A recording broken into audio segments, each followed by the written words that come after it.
Welcome to the On Purpose Investor Podcast, show 53. You know, you plan for contingencies, but you don't plan for the contingency, and that's where I went wrong. Welcome to the On Purpose Investor Podcast with your host Eric and Tiffany Vogel. We've spent several hard years building a rental property portfolio so we can have more time with our family and live our ideal life. Now, finding your path can be difficult, so we're here to guide you along the way with lessons, tips, and tricks to design and implement your dream life. Now, sit back, turn up the volume, smash that follow button, and get ready for this episode of the On Purpose Investor. What is going on, everybody, and welcome back to the On Purpose Investor Podcast, show number 53, where we're talking about the 5 ways life has literally kicked our butts over this past year. And we're only in June. We just started June, and we're still kind of getting our butt kicked here and there.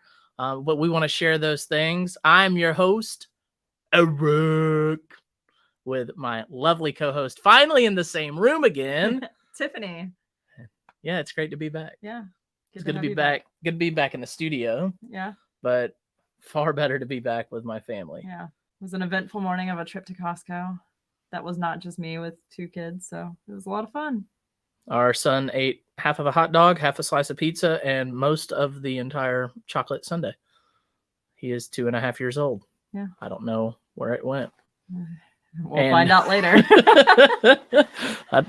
We'll save that for that story for in the podcast. That's right. They said that as they get a little bit older, they just become a bottomless pit, and it's really starting to show. Yeah.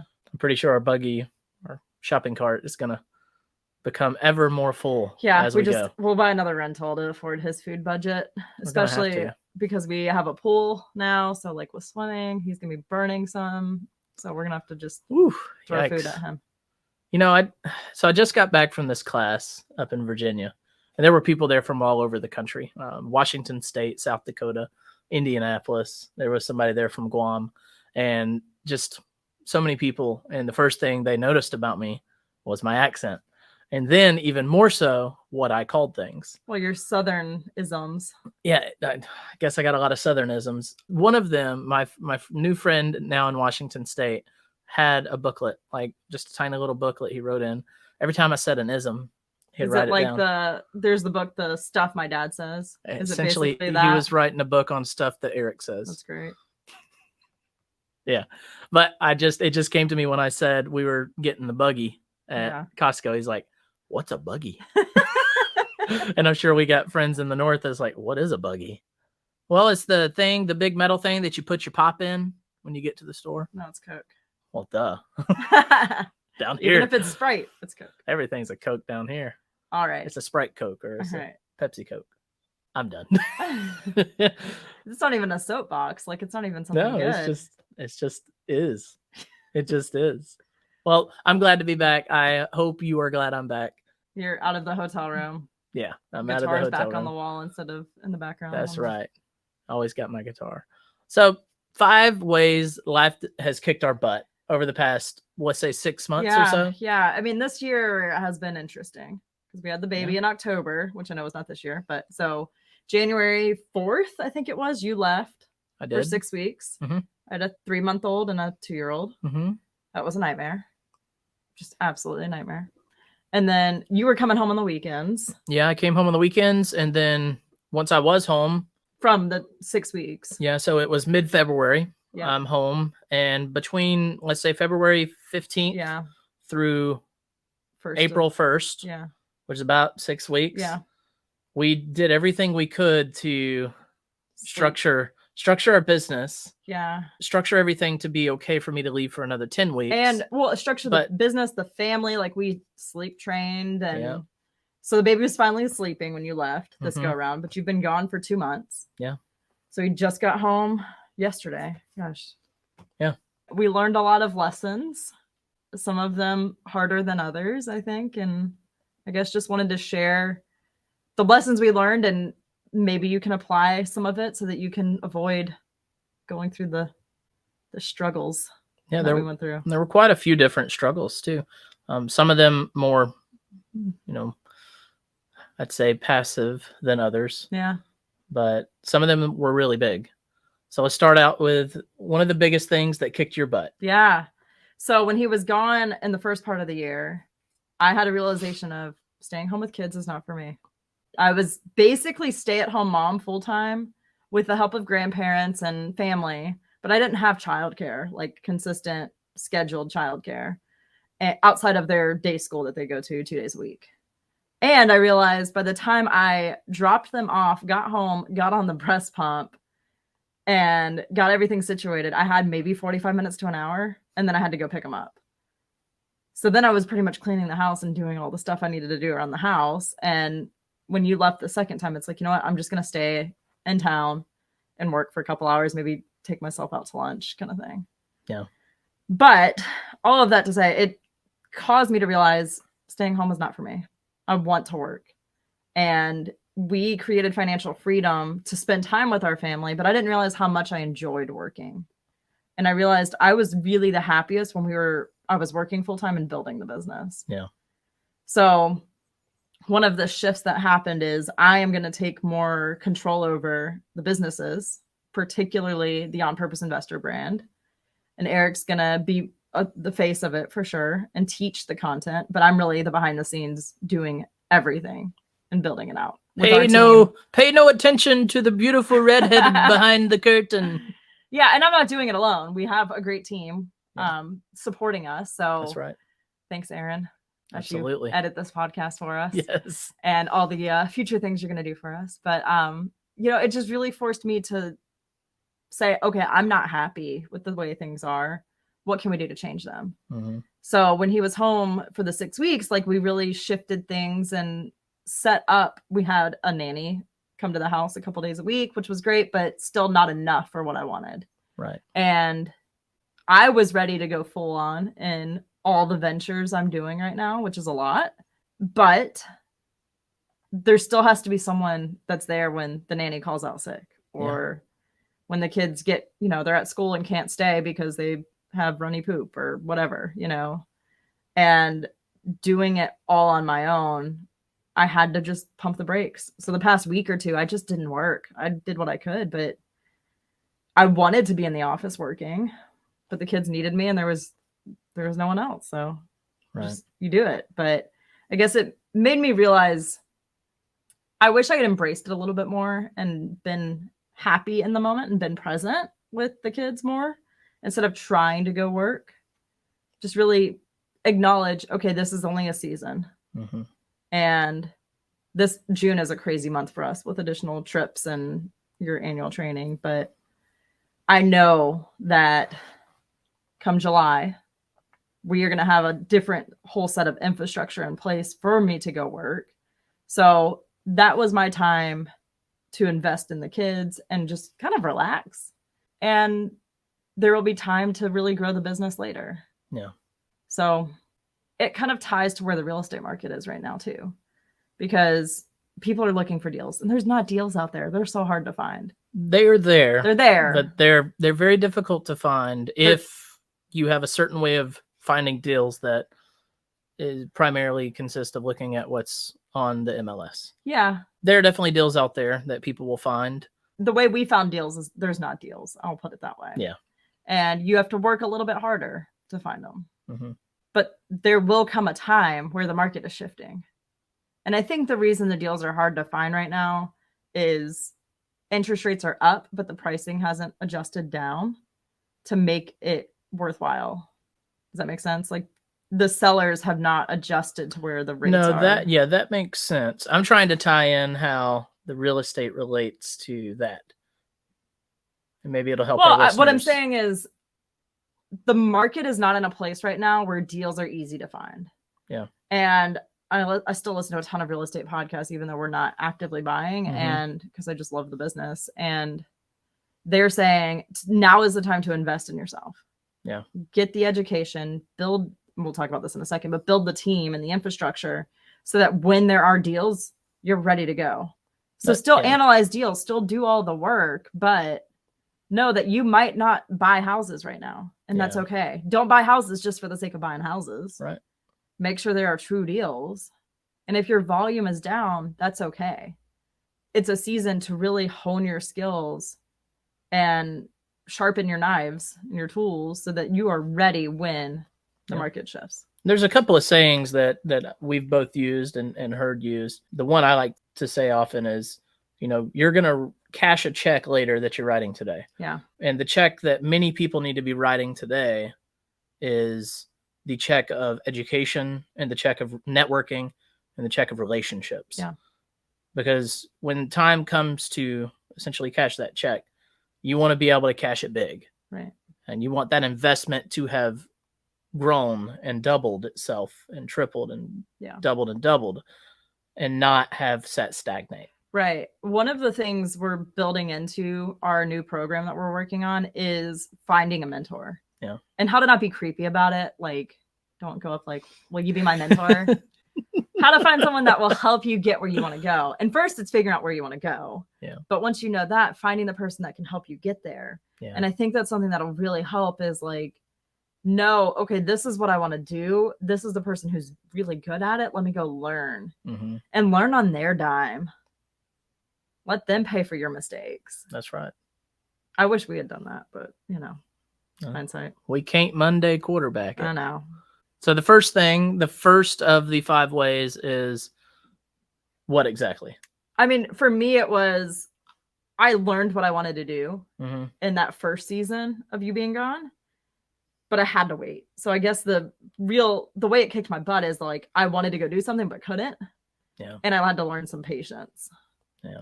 There's so much content out there of like, the 23-year-old with 1,000 doors in their first 2 years, or it's exaggerated, but they're out there. I know. So real estate is not a fast race. Yeah. And we're seeing it now in our business of the houses. I mean, you have a house that you bought in 2016, I think it was. Yeah. And it's doing really well for us.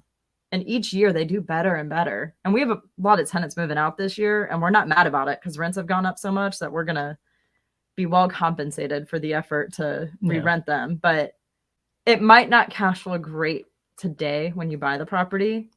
And we were talking, we have a house that we might wind up renting instead of flipping.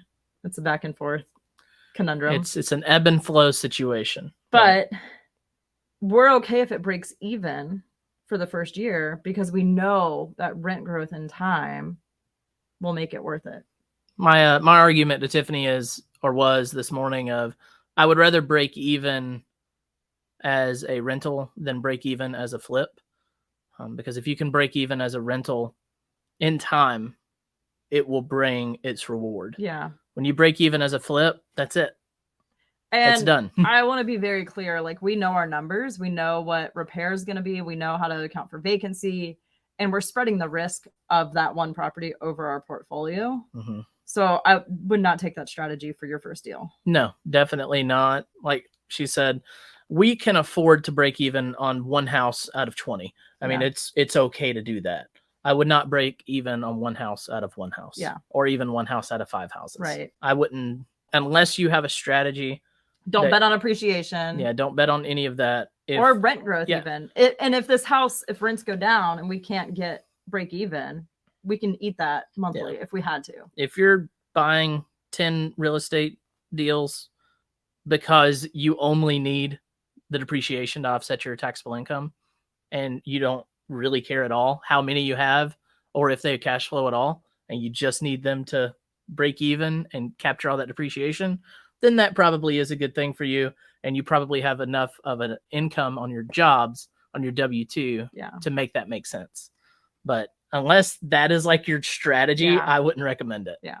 But we're doing it because it's like that house is an investment for us. It would be just like if we went and bought, 15 gold coins and just let them sit in a security vault. It's like, well, I mean, we're not getting any money out of it, but it is an asset that we want to keep. And I want to add, I don't think we're going to leave a ton of cash in the deal. Right. After we refinance out of the hard money. So it's not like we're leaving a huge down payment in there. All right. That's the rabbit hole. Yeah. Let's climb out of it. Actually, this morning, Otto and I saw a bunny rabbit and we chased it through the yard. It was like tiny, cute little cottontail. At least he didn't catch it because that would have been interesting.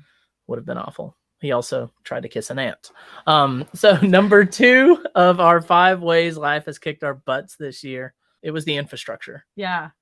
I mean, for me, it was more childcare related, especially in the first half of the hot mess of a year so far. I guess really just knowing who you're going to call when things get hard. Yeah. And when stuff hits the fan. Like, I had no intention of potty training without Eric. Otto is just like Eric. They are two peas in a pod. Otto responds to Eric better in most ways. You guys just, I don't know, you guys have a relationship and y'all jive. And I wound up potty training solo. And it went okay. I mean, I guess as okay as potty training. I think you did an outstanding job. When you're at the chiropractor's office and you look over and he's grunting and then there's stuff falling through his shorts, that's a fun afternoon. Yeah, and the chiropractor has a 2-year-old, so we were talking about potty training and how it's going to go, and I was like, there you go. This is how it goes. This is potty training. Yeah. Can I have a trash can? Please hold my other child so I can go deal with this. Luckily, I had a change of pants in the car because we were going to lunch right after. Could you imagine? I can't imagine. Yes, I can. I guess we would have just gone home and given up. Well, we tried. Right. We tried to do the peopling thing today, but we'll try again tomorrow. Yeah. But just having like set systems for me with the childcare, especially in that first part of you being gone. But I think it also applied within the business. Yeah. We had that property we bought back in March. Yeah. I think it was March that we bought. And, it really started off strong, started off really good. And then we ran into some issues. What, for a week? I think it made it a week before we got. Yeah, it made it a week and ran into a little bit of a blockade. And once we got all that sorted, it took about 10 days to get all that sorted out. Got through that. And then when we started to get back to it, my team that I had, planned to take me through to the end on it, it just kind of lost track of communication. And the biggest part of that was that I was in this school and a lot more involved than I anticipated it to be. And, you plan for contingencies, but you don't plan for the contingency. And that's where I went wrong. But if I had, someone on the team to be able to make those decisions, to get in there and literally write checks and make decisions, someone that I would trust to make the same decision I would. That's something that didn't happen. And that cost us. I mean, you could put a monetary value on it. I think it was more your stress that was the issue. It was stress. Yeah, there were many days I'm sitting in the classroom up there and I just see the phone calls rolling in from different contractors trying to give me estimates and or people trying to figure out, where is this? Where is that? I'm like, I literally can't talk until the end of the day. And by the time I get back to them, usually the phone call is, yeah, I didn't hear from you all day. So I'm accepted another job and it's, 2.5 weeks long. So I'll let you know in 2.5 weeks. Or I'm like, goodness. We got to the point where it's like, you know what? If it sits for a month until you get home, it sits. It just wasn't worth the stress on either of us. Yeah. I didn't have capacity because I was too busy doing a lot of other things. Yeah, and there's no way I could have walked out of what I was doing up there to do all of that. Right. And so what we just accepted is there's going to be some holding costs that we're going to incur. It's worth the holding costs not to have to stress. Yeah. Like our time, our mental health was worth the price of the holding costs. Yeah. Well, and I guess that goes into the next point of rubber balls versus glass balls. So you're constantly juggling multiple balls and the rubber ones bounce, the glass ones don't. Yeah. So like for me, the glass ball was obviously our kids. Yeah. And then our dogs, they kind of probably went without water. They're more like plexiglass. They'll break eventually. They'll eventually break, but they're a little more bounceable. Yeah. But you decided that the renovation was a rubber ball. It was. We decided. Yeah. And it was. And the things that I did let fall were definitely intentional. Yeah. I didn't let any glass balls fall. Well, I didn't think I did. Yeah. Until looking back. And I stepped on the scale this morning and I'm like, wait a second. I've been running my butt off for the past 10 weeks. Surely I haven't gained weight. And I've put on like 8 pounds. Good night. I didn't know it was that much. Well, part of me wants to really believe it's the muscle change. It Could like, be. because I've run a lot. Yeah. I've ran a lot in the past 10 weeks. And you did ruck marches I with did. like huge packs and between 6 and 8 miles every Wednesday morning rucking. And so I have a really strong inclination to believe that it's muscle, but also my flabby belly tells me otherwise. Well, and all the trips to Panda Express didn't help. So that was a glass ball that I wanted to believe was a rubber ball. Tiffany and I have been very dedicated to our health starting back in February.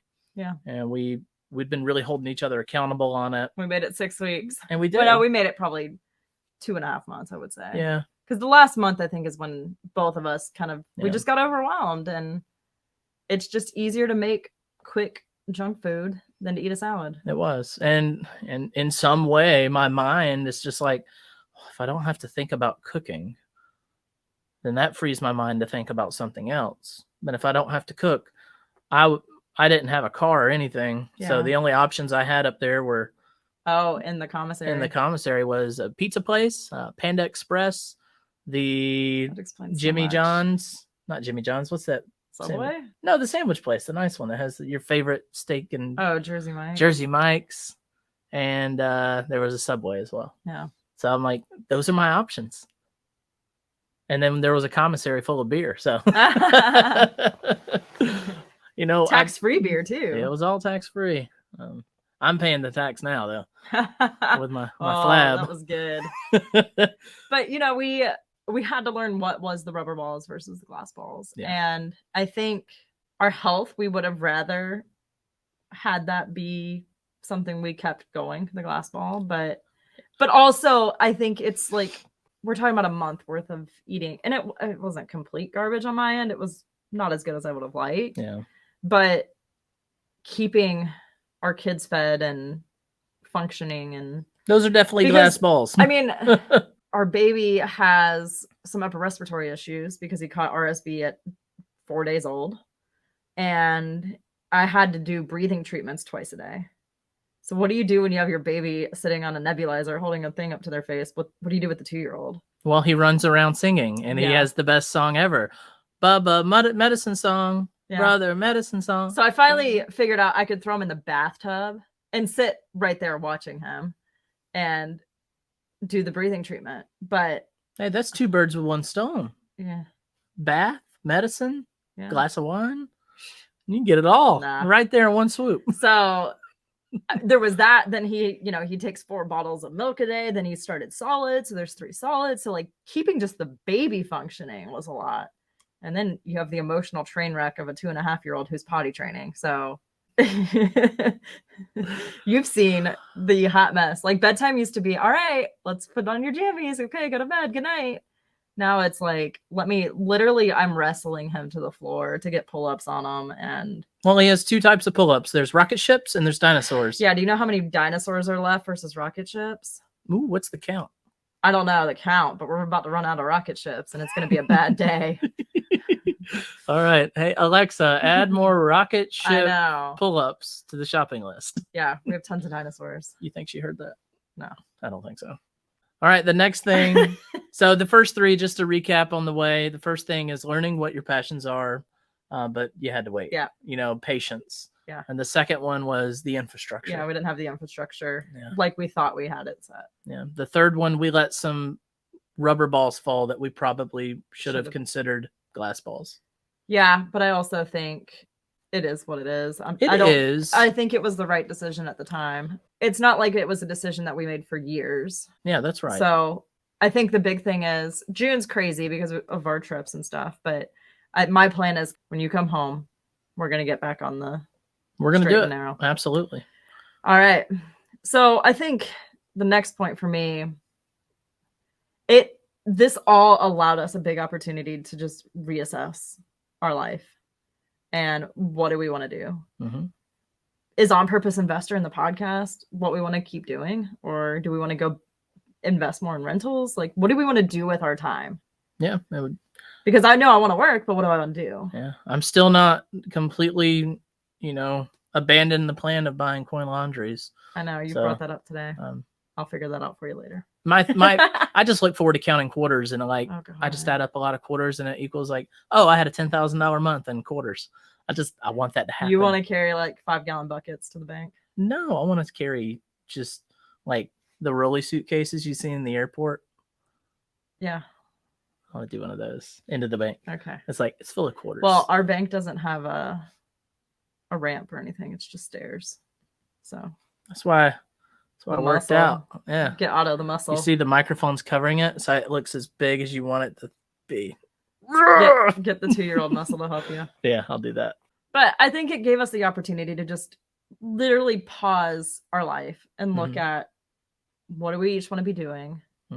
What's the best setup for our family? And it was like a big blessing, I think. And that it forced us to stop everything we were doing and look up and say, what do we want to do? Yeah. And be very intentional. And that is butt kicking, because what people enjoy most out of life is expectation, like having clear expectations of what the next day is going to be, or what the life trajectory looks like.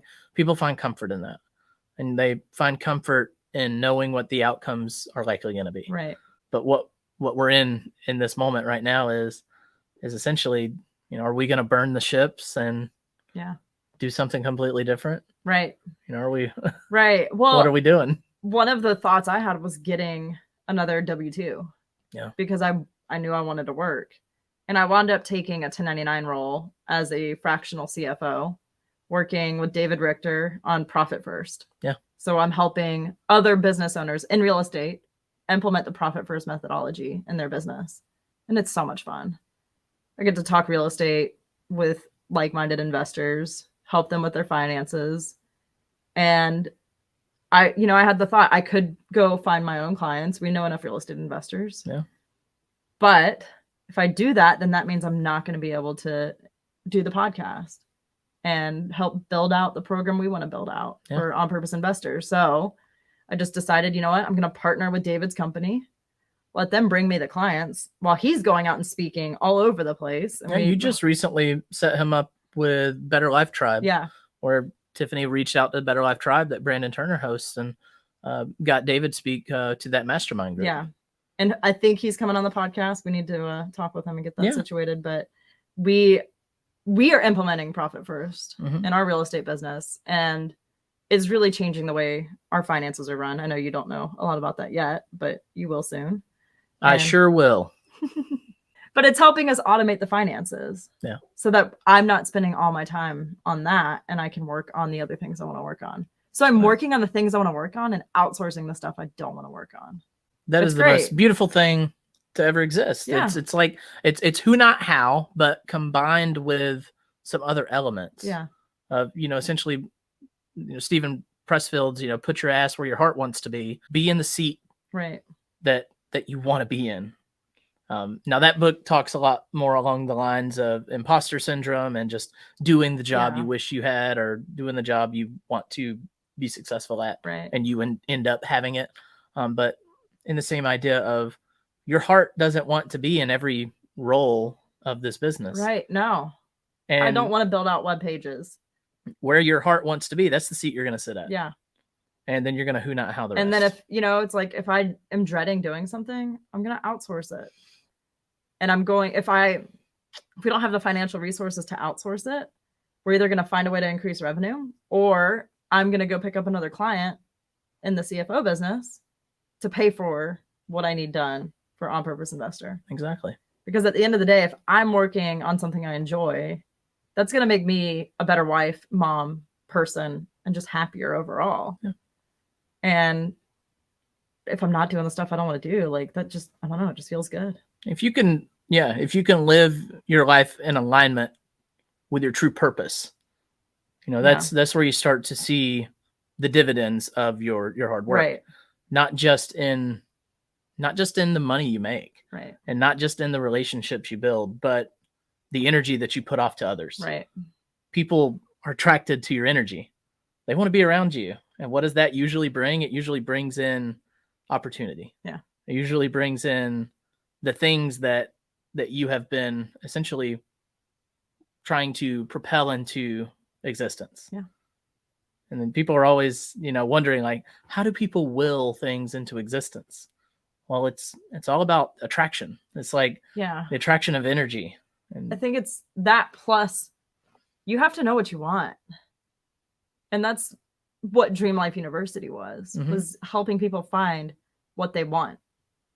And some of the feedback we got was, yeah, that was great and it helped me a ton.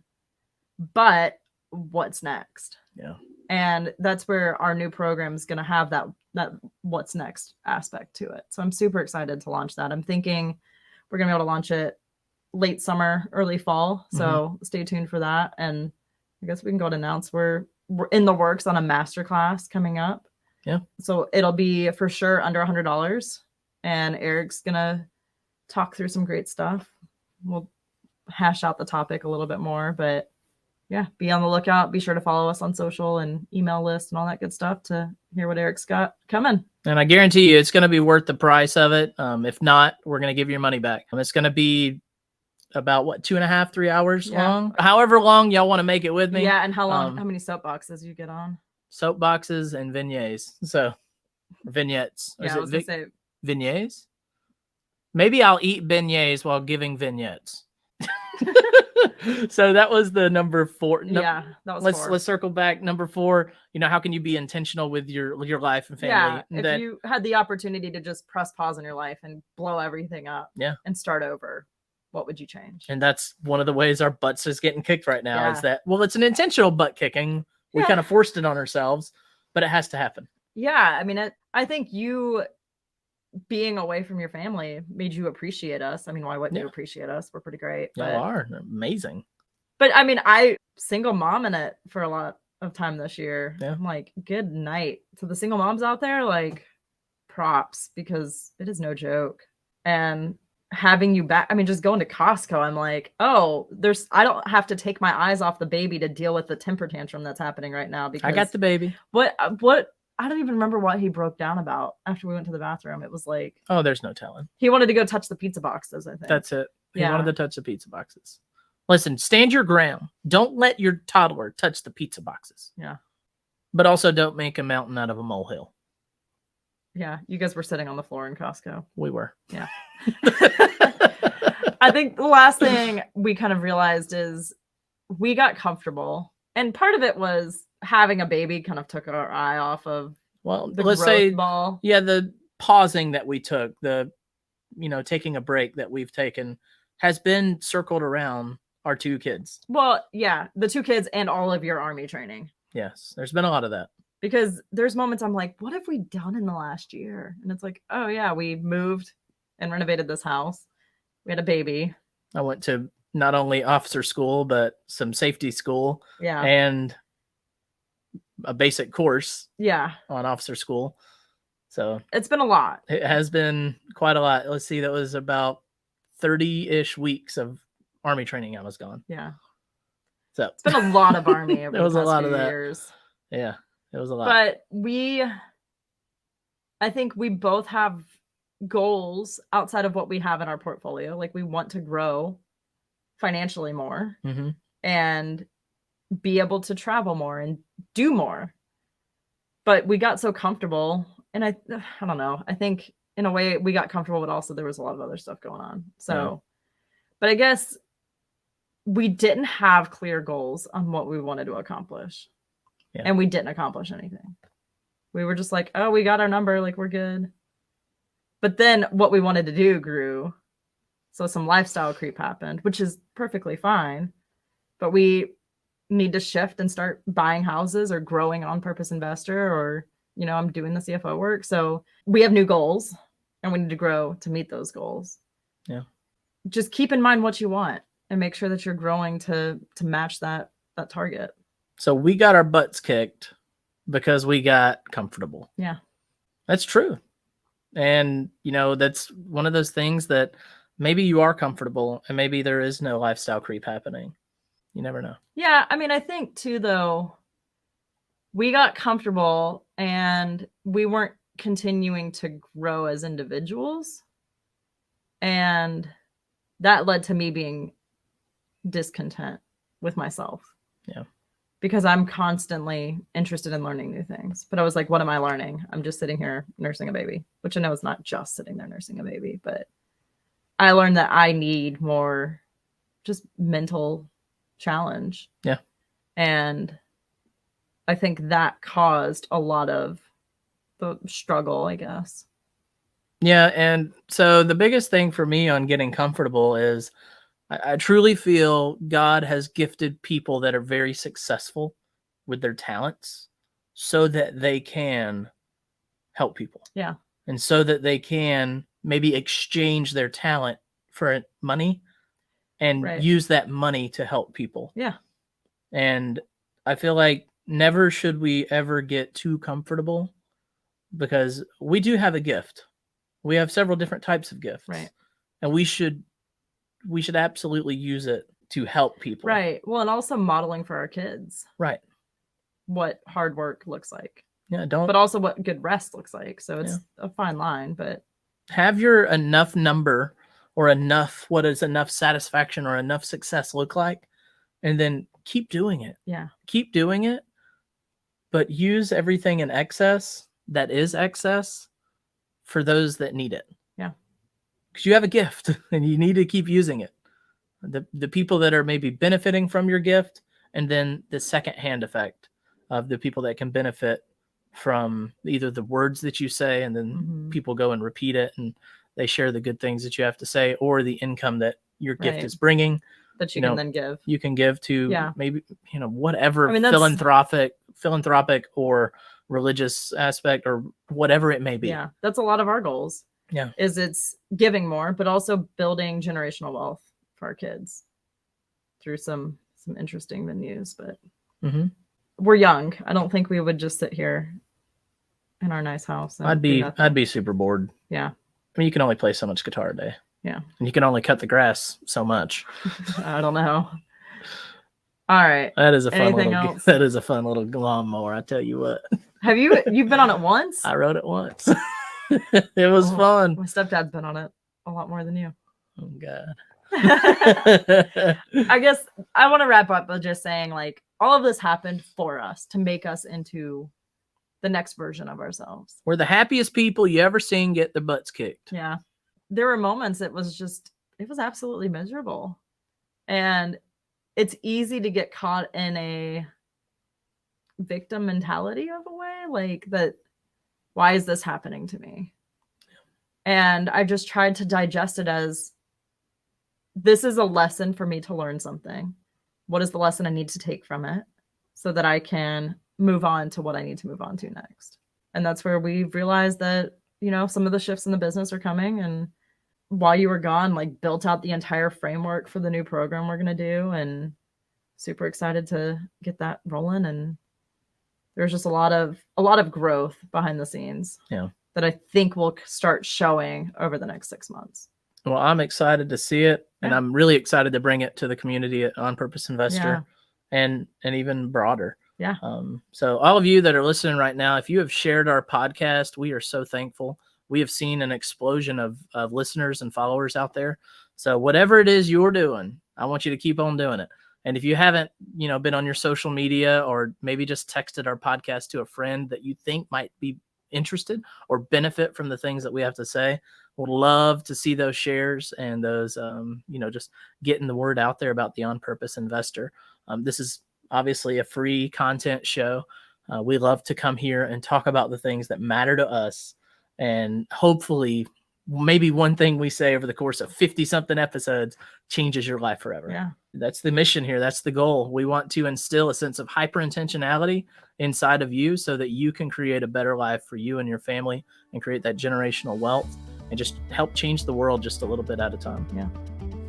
All right. That's all we got. That's all we got. And we'll see you next week for episode 54. Thank you for tuning in.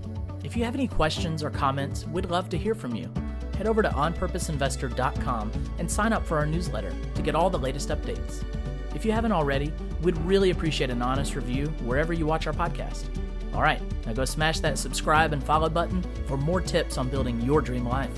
See you next week, Pathfinders.